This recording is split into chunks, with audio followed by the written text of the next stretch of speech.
to Leadership Beyond Burnout. And before we get started, I just have a question for you. Wondering, do you ever feel like you've checked all the boxes, reached all the goals, and done everything that you were supposed to do, but somehow you feel disconnected, unsure of who you are anymore, stuck in survival mode, and invisible in your own life? I know because I've been there.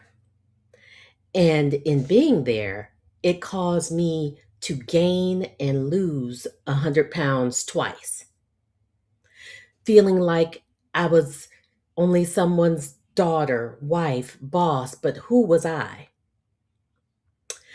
I had to realize that I couldn't keep abandoning myself.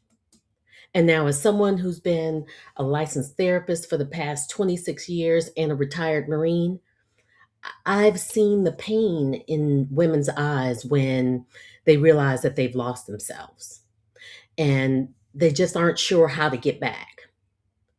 So, if you're a woman who is over 35, this is for you. This summer in the North Carolina mountains, I'm hosting the Reclaim, Release, and Reset Retreat. It's a trauma informed, nervous system based experience where we'll use breath work, group journaling, forgiveness work, quantum jumps, role play, boundary reinforcement, and intention setting to help you reclaim your boundaries, restore your energy, and remember who you are beneath all of the roles. So, if your whole body is saying, "That's what I need," I want you to check out the website. I'm going to put it in a little bit later. Let's see if I can share it with you right at this moment. Okay, I'll put this on in the beginning and I'll show it a little bit later as well. That's where you can find out more about the retreat. Now, let's get into the show. So, welcome to the show. This is the space where women who look put together on the inside, but they're tired of holding everything together on the inside. So, I'm Dr. Kimberly Wilson, retired Marine, psychologist, keynote speaker, and creator of the Reclaim, Release, and Reset retreats. I help women move from nervous system survival mode and overfunctioning into leadership and lives that actually fit them. So, if you're done being the strong one with no place to land, you're in the right place. So, let's get in today's conversation. This is Calm in the Chaos, regulating your nervous system when family comes for you. And some of you may have had an experience this weekend. So, just to be transparent, this is about my Mother's Day weekend. So, there is a version of you that shows up at work calm, composed, measured. You facilitate hard conversations, you navigate conflict, you breathe, you think, you respond. And then there's family.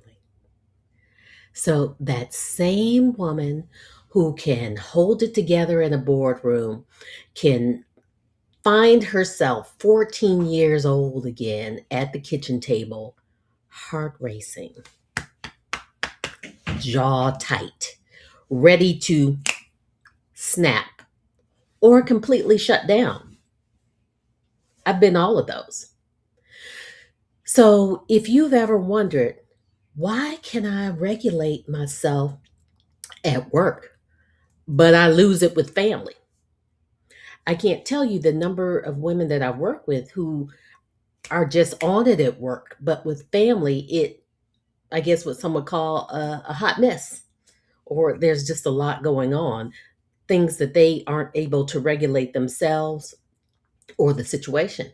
So today I'm going to share, like I said, a very real moment from my own life where a family interaction went from just little snide remarks to outright cursing and a pile on. And I want to share how I use breath work and nervous system tools to stay calm, clear, and respected myself in the middle of it. Because I know, had it not been for my breathwork training, it would have been a completely different outcome. So, and then we're going to talk about why family can trigger you more than work ever does. Let's get to, and we'll also talk about how to use regulation skills in the moment with family. So, these tiny rituals that you can use to bring your regulated leader home. So, let me take you to the moment. Get a little sip of water. So, I was with family. There was drinking, not me, but there was drinking. The energy shifted. And at first, it was little things, snide remarks, few sideways comments, the kind that you can just almost brush off until you can't. Then it escalated. A family member outright cursed at me. Then another person joined in. So now it's not just one person that I'm dealing with, it's a dynamic, it's a pile-on. So in a different season in my life, that could have gone very differently. And I could even say, even last year. So I could have matched their energy, gone off loudly. I could have shut down, gone quiet, and cried later. I could have left the room flooded with rage and shame. But in this moment, I made a different choice. I noticed what was happening in my body, my heart rate, my breathing, the tension that was in my shoulders. And instead of reacting from that place, I went to my breath. And I'm still in shock that I was able to do this. It was a slow inhale, a slow, longer exhale while they were still talking. I was regulating. And once my nervous system came down enough, I did something really important. I began to check my perception. Was it even accurate to what was going on? I asked myself questions to see if I was hearing what I actually heard because I'm like, I know. Who are they talking to? Because there must be somebody behind me. No, I asked, what is it that I heard? And what did I feel in my body?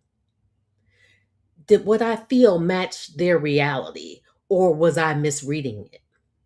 So when I began to speak with them, when I did that, the attack actually escalated. They doubled down on what they were saying, and then someone else jumped in. And still, I stayed with myself rather than go where they were trying to take me. I didn't want to go on that journey. I stayed calm. I stayed clear. I did respond, but I didn't abandon myself. I didn't become who I didn't want to become. So that's what I want to unpack today. Because a lot of you know how to do this at work.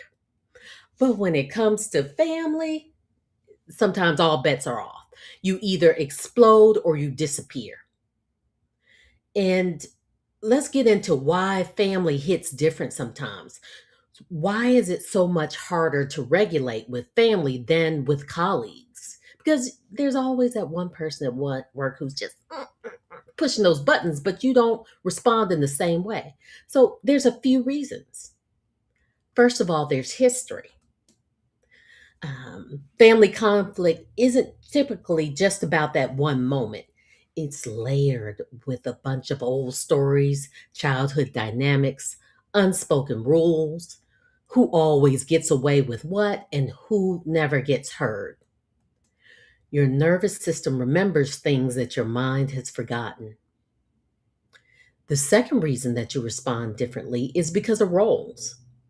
At work, you might be the leader, the expert, the professional. At home, you might still be the child, regardless of how old you are.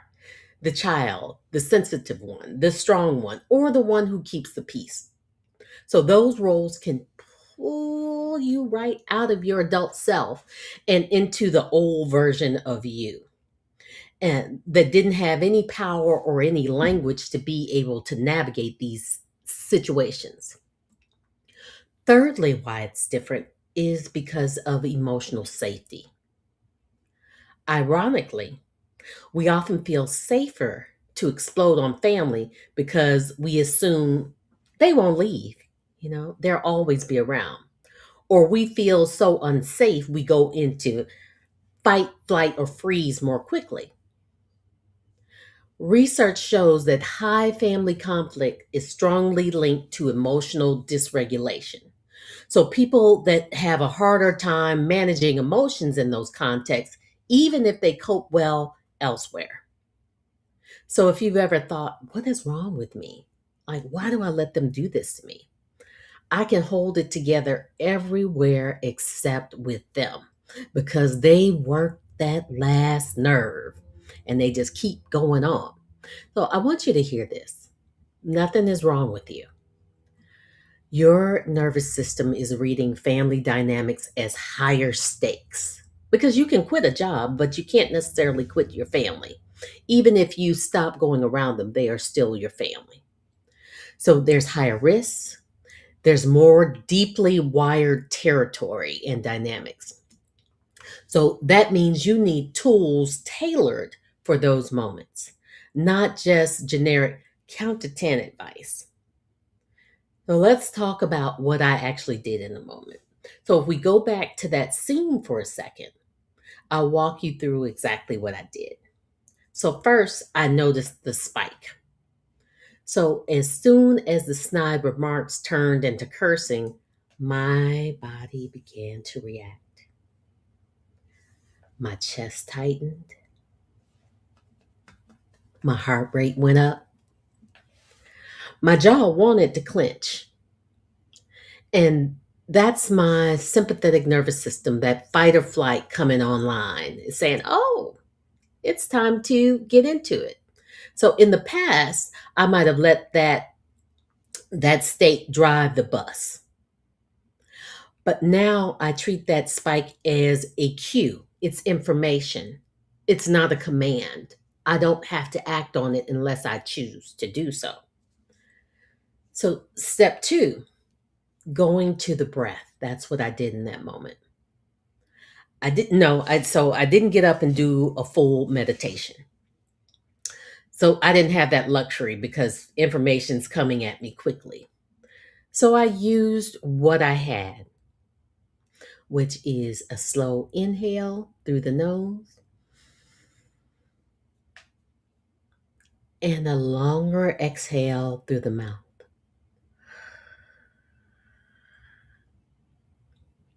So I did a few rounds of something like 4, 6, 4, 7, 8 pattern, longer exhale than inhale, because research shows that that kind of breathing taps into that vagus nerve and signals safety back to your brain, as well as I forgot about this, as well as drinking cold water. That also helps with the vagus nerve. So while they were still talking, I was quietly turning the volume down on my own nervous system so that I could choose my reaction. The third thing that I did is I named what was occurring to myself. Internally, I said something like, I'm feeling disrespected. I'm feeling attacked. I know I'm okay. And I can choose how to respond. Because no matter what reaction they're choosing, they want to get from me, I don't have to give it. So that quick self talk, it gives your brain just a little bit of space, a little bit of breathing room between what the stimulus is or the situation and the response, my behavior. Step four, what I did was check my perception. I said that earlier. So instead of going straight to accusation, defending myself, I tried to clarify exactly what I was hearing. This is what I heard. Is that what you meant? I wanted to see, was what I was perceiving, was that actually happening? Was it really the reality? Or was it the way my body says it felt? Because sometimes we can go into fight or flight, but that's not truly what's happening. We may be responding to a trigger from a situation in the past. So, or is there some type of room for repair? So when they escalated, instead of softening, that told me everything I needed to know. The fifth thing that I did is that I stayed with myself. So at that point, it wasn't about convincing them, it was about regulating me because they weren't going to shift. I kept my tone even, I chose my words. And because I wasn't dysregulated, I was able to access my frontal cortex and think in rational terms. I did not match their volume or their disrespect. And keep in mind, I told you just a year ago, before I became a breathwork facilitator, this could have been much different. I stayed calm enough to decide what I would and wouldn't engage in. That is nervous system regulation in a nutshell, in real time, in a messy human moment, because we've all had them and it's not going to go away. So here's some of the tools that you can use with family. So next time your family comes for you, if that happens, but maybe it's just me, maybe it's only my family. So I want to give you three simple practices. Pause, breathe, decide. Number one, the micro pause. When someone says something sharp, pointed, little jagged edge, don't answer immediately, right? Because that's that fight, flight, freeze response. You can take a sip of water,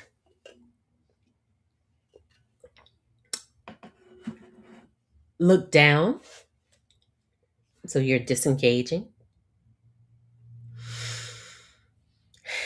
adjust something, take a breath before you speak. So that tiny pause keeps you from firing off a reaction of pure adrenaline, something that you didn't want to share, something that was fueled with hormones.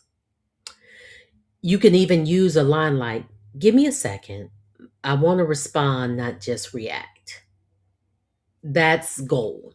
Is it, give me a second. I want to respond and not just react. Not only are you giving them information, you are giving yourself commands. You are identifying what your process is. So it buys your nervous system just a moment to catch up to what's going on in your body and your mind. It gives you the opportunity to connect. So breath work in the wild, when you're not getting that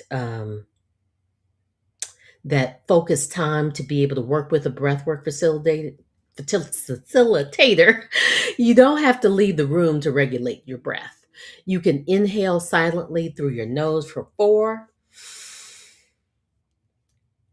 and exhale slowly for 6 to 8 seconds.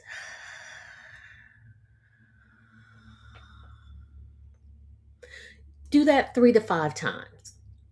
Under the table, while you're leaning on the counter, standing at the sink, it's okay to think and breathe.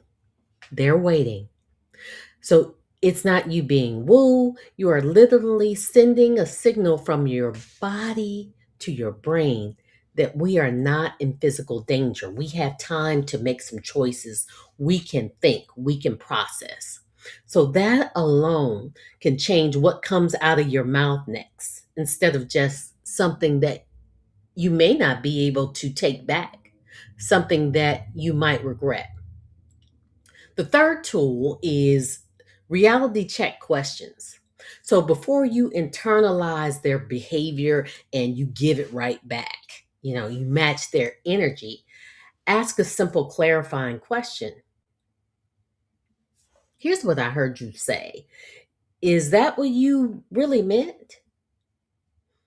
So, and even at when you're asking those questions, if you're sitting down, you give some space between you and the person, that can diffuse the situation as well, because if you're right up close to them, that can increase the tension.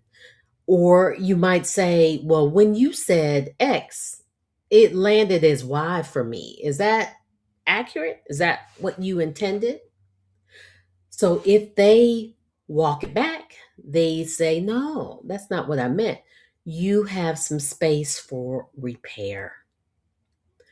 But if they double down, you have data about their capacity, and you can decide how much access they get to you and your nervous system going forward. Or maybe it's a disconnect for the moment. Because remember, regulation doesn't mean tolerating abuse. It doesn't mean you sit there and you take it calmly and quietly because you are now a master of your regulating your body. No. Regulation means it allows you to stay anchored enough to see clearly what's happening, and it allows you to choose your next step from self-respect and not reactivity.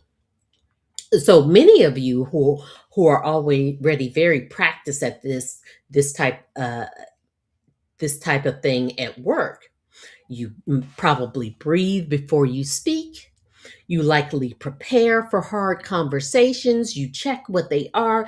You might type an email and you sit for a moment, you walk away, you reread it.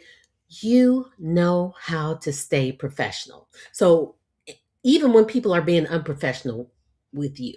So my invitation for you today is to bring that same level of care and preparation and self-respect into your family dynamics, because and holidays typically are high stakes for emotions. So that might look like having a transition ritual between work and home, so you don't walk into the house already flooded with the stress from the day. It could be deciding in advance what behavior you will not accept, even from family. And I just want to go back for a second. So, my transition ritual in the car is I'm singing at the top of my lungs to whatever song is bringing me joy that day. It's a wide range of music, but that really helps me shift from work into home. Um, it could be deciding in advance what behavior you will accept and you won't accept from family. It could be practicing your breath work, self talk in small conflicts. What is it that you want to convey? So when the big things come, your nervous system already knows the drill. You deserve to feel as regulated and anchored around your family as you do when you're in leadership. Whether that's volunteering, whether that's at work, whether you're leading a function. So if you're listening to this thinking, that is exactly where I fall apart, you're not alone, okay? You don't have to figure it out all alone. At my and excuse me, that's my dog. At my reclaim, release, and reset retreat, and inside my deeper work, we create spaces where women learn how to regulate their nervous systems, rewrite their family patterns, and practice new responses. So, with support and not judgment, and not a bunch of crying circles that don't result in any change. We create tangible plans of how to work forward. So if your body is tired of going home and feeling like your 14-year-old self, Consider this as your invitation to learn another way. So all the details are going to be in the show notes. Please look below. You can check out the retreat. So you are allowed to be calm in the middle of other people's chaos. You don't have to take it on. You're allowed to protect your peace, even with family. This has been Leadership Beyond Burnout. I shall see you in the next episode. Thank you so much for being with me today.